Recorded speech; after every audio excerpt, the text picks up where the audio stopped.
રૂપાલાજી ક્ષત્રિય સમાજ વિશે જે ટિપ્પણી કરી છે એને કારણે સમગ્ર ગુજરાતની અંદર ક્ષત્રિય સમાજ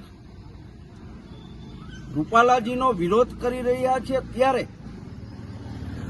આ પ્રશ્ને રાજનીતિ કરવાને બદલે ભારતીય જનતા પાર્ટીના લોકો કોંગ્રેસ ઉપર આરોપ લગાવીને ક્ષત્રિય સમાજનો અવાજ દબાવવા માટેનો પ્રયત્ન કરે છે, એ નિંદનીય છે।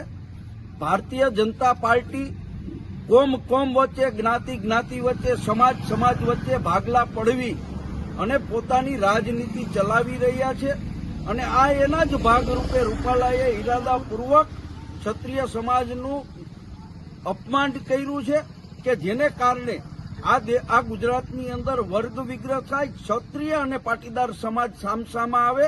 આમાં કોંગ્રેસ નહીં પરંતુ ભારતીય જનતા પાર્ટીના આગેવાનો સમાજ વચ્ચે ભાગલા પડાવવાનો પ્રયત્ન કરી રહ્યા છે।